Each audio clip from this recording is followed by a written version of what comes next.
Greetings, I am Pillar Nexus Danger Gladiator today with Pillar Loves Tabletop Games. Today's episode is Homeland, the game, based off the series.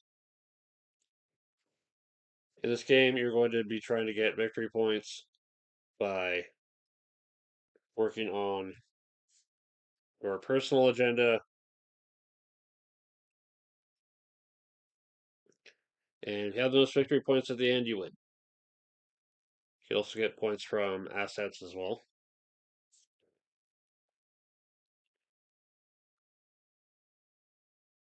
As part of the setup for the game, each player will get case lead cards of a color of their choice, used for the initiative and claiming cases. Each player will also start with one clout, one rep. Clout represents political alignment and represents your connection. Rep represents your loyalty to the agency. We'll start with an agent, which will help with dealing with threats. One soldier deals with threats in a different way. 3 intel cards. Only you get to see what they are. They represent pushing the threat towards the agency neutralizing it or the terrorists pulling it off. And finally, you'll have your secret agenda. There will be one more agenda than the number of players to keep people guessing. So you might be a loyal oil agent trying to get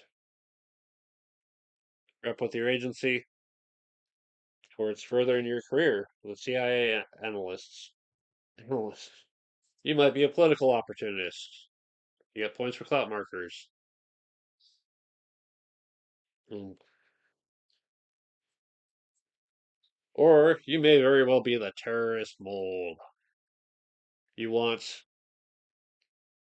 terrorist plots to go off. Whatever agenda you have will also get you points for assets. So they're worth getting.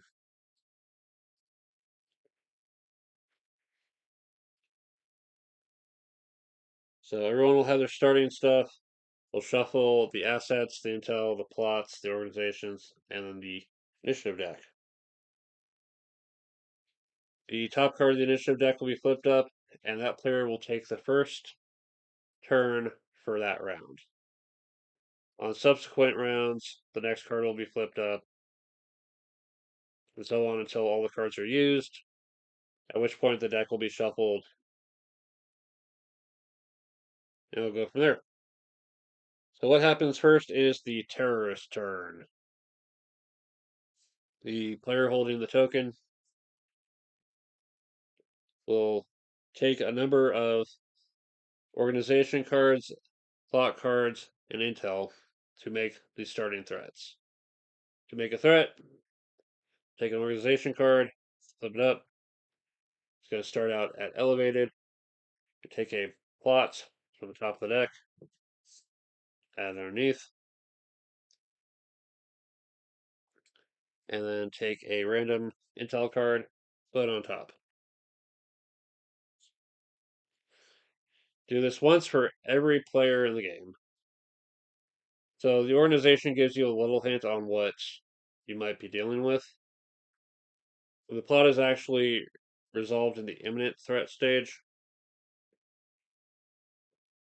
it'll add to that number as well. And the actual impact will be revealed. It'll also show the fallout for failing the mission, for the terrorists getting their hole. So, 2 players. It's an imminent threat.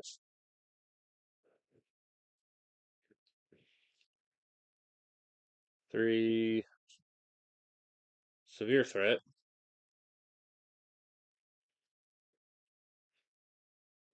It's entirely possible that as the game goes on, a row might be full, at which point the new threat will go to the next row up. If the imminent row is filled and another imminent threat is drawn, then it'll have to be analyzed immediately.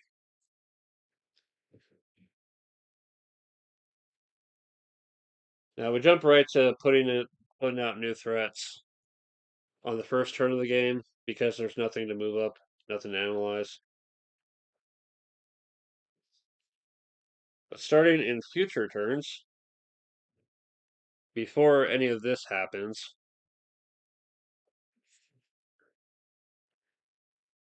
any imminent threats will be analyzed. Any threats below will then be moved up, and then new threats will be created. So, threat analysis.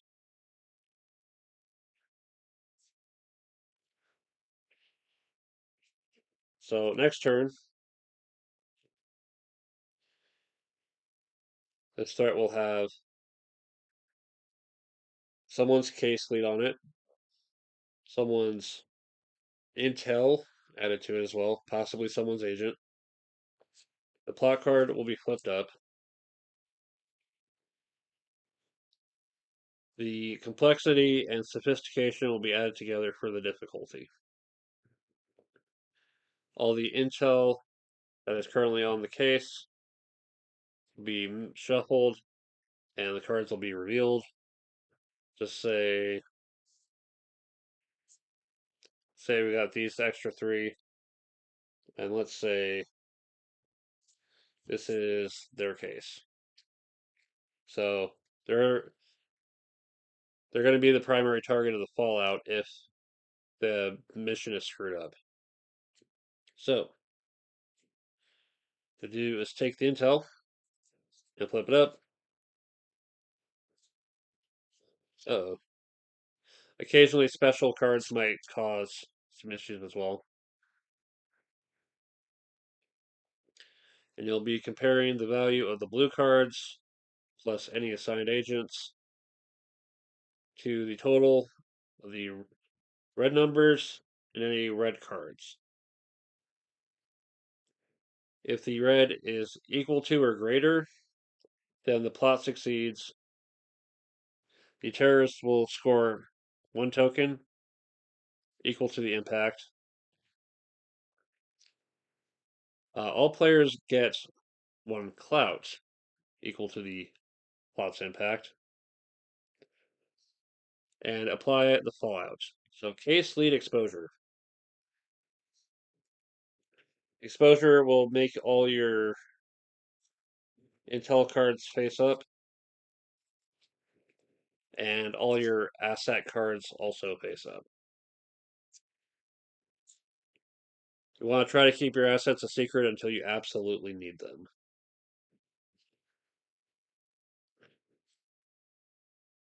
Now, in the event that blue had actually succeeded, blue side, then this is neutralize. The agency would be getting a point equal to the impact, and that would be cleared. The case lead would get reputation equal to the impact, and the organizational advantage. They would take a soldier and a clout.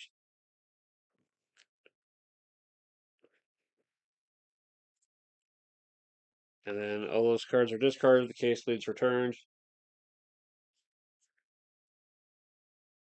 Once all the imminent threats are dealt with, then the rest will move. So that would go up, that'll go up, that'll go up. But for the time being, we're still on the first round of the game. So let's put that away. So after the terrorist turn is done, we go to the player turn. Starting with the first player, going around. The first thing you have to do is claim a case lead. If there's any cases that are unclaimed, you have to claim one. So, would you claim the low threat? For reasons. Yeah, I can totally deal with it. And then you have to put two intel cards on two different cases that are already claimed. The first card you play has to go to another player's case. On the first player's first turn of the game, they can't do that. So they're going to play a card to their own case. As green is the terrorist, they're going to try to push it towards succeeding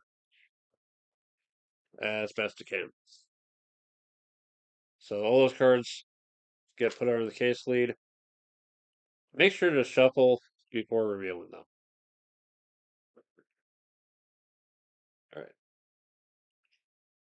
All right. Then optional actions come in. You can give up an intel card for tokens. If you give up a terrorist card, you get agency rep token. If you give up an agency intel, you get political clout. If you discard too many blue cards over the course of the game, people are going to start thinking you might be the terrorist. You don't want the terrorist does not want to get caught that easily. So maybe you throw away some low value red cards every so often. But you'll discard it, you'll get that many tokens. You can also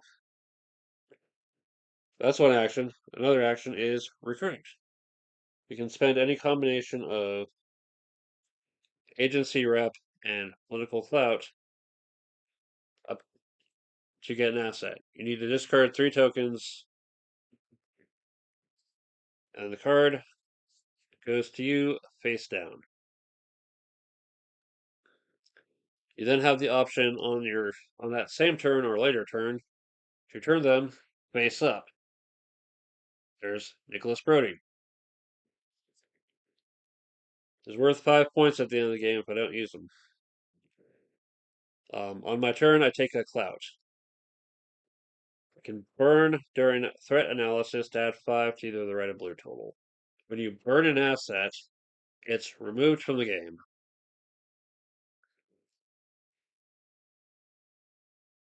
You may be forced to burn an asset as part of the fallout for the terrorist plot going off.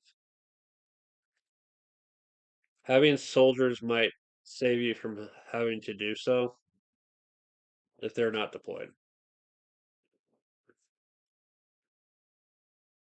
But again, you want to save your assets for when you absolutely sure you're going to need them.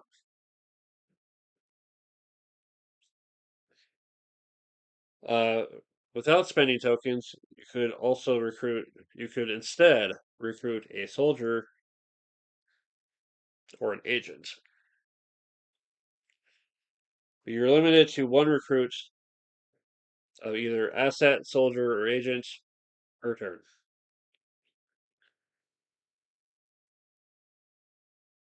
You now have the option to insert agents. See, onto a threat. You can deploy any number, but they have to be the same one. Each one's going to count as 1 blue towards analyzing the threat later. And it can be claimed or unclaimed. When you do, you look at the plot card. You tell nobody what you see. So I find out that this is about breaching the agency server. And failing it means case lead exposure. So I want to try to prepare some good value blue cards to deal with that one. Alternatively, you can deploy soldiers.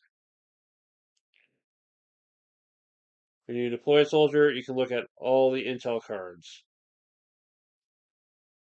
But after you do, you then have to add one additional random intel card as well, after looking at the existing ones. You don't get to look at this one. This is another bump in the road. It's entirely possible to get two soldiers onto a threat. When this happens, if you have the right asset to do it, you can do a drone strike. So let's say you have Senator Richard Halstead, and you have him activated. You have two soldiers. You burn him, and two soldiers, and the whole threat is eliminated. Nothing to worry about. Nobody gets points. It's just gone. The cards that were intel are discarded face down. The plot cards discarded face down. Nobody gets to find. No one else gets to find out what they were. If they didn't know already.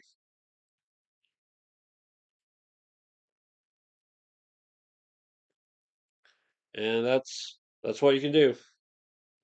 Tokens, intel cards, case leads, get a recruit, deploy them. Once you're done for the turn, if you have less than 3 intel cards in hand, say you spent these two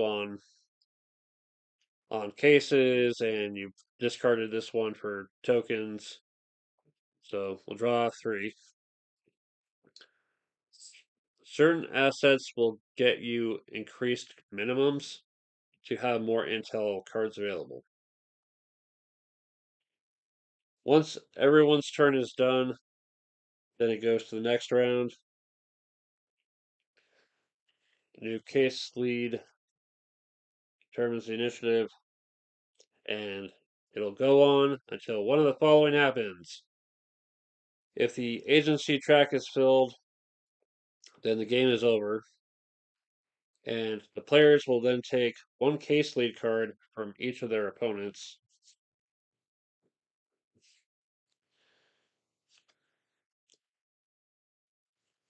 And choose to either accuse someone else of being the mole or play their own color as a I'm not going to accuse anyone move, which you might do if you're the terrorist or if you think there is no terrorist or if you have no clue who it could be.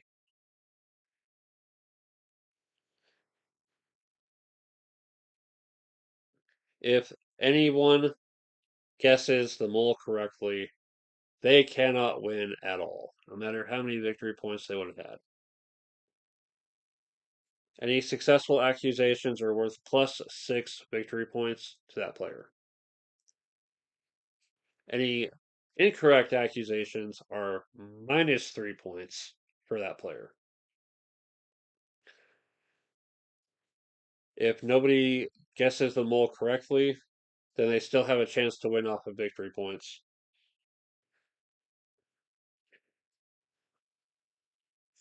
Which you'll get from your tokens, if you're rep tokens if you're loyal, cloud tokens if you're the opportunist, and points per 2 points per token on the terrorist track for the mole, and any assets you still have. If the terrorist track is full, the terrorist wins. Period. Doesn't matter about victory points. They successfully destabilize the situation. They win. Now, what happens if there's a tie on the agency success side? is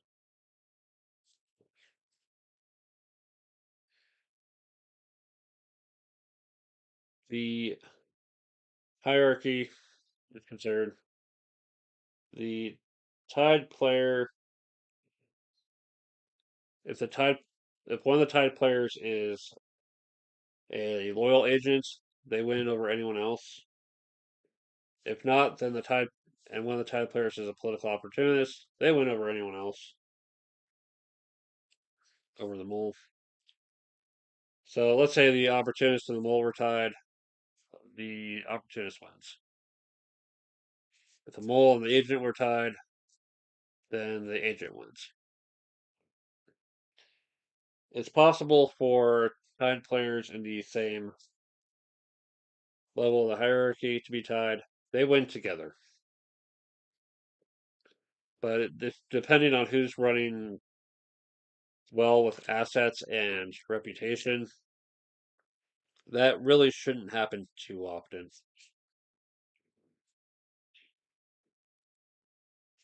And yeah, that's basically it. Most points wins and all that.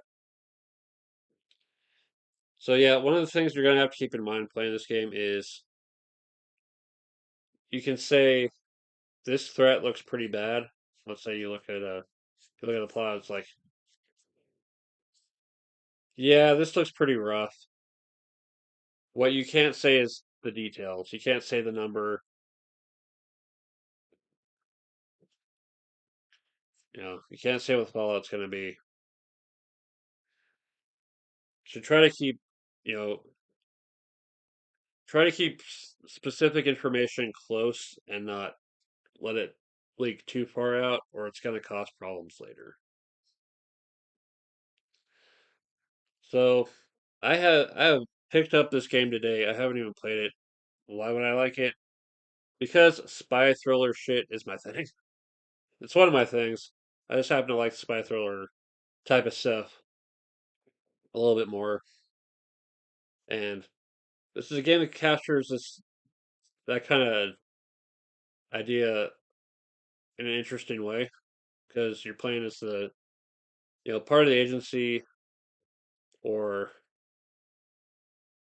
either you really want the agency to do well, or you're trying to get in with a politician, or you're just trying to screw things up for whatever reason. I actually just started watching this series, and it's interesting. And I'm like 5 episodes in, and I really want to watch more. But even if you're not familiar with, you know, the characters or the plots or anything, it's it still seems like a pretty solid experience. If I had a nickel for every time Miranda Baccarin was in a Gale Force 9 game, I'd have two, at least. I'm not sure if I know. So now we've got Homeland and Firefly, and see if she's been in any the other ones featured, like Spartacus or Sons of Anarchy or Star Trek Ascendancy. Yeah, Homeland the game.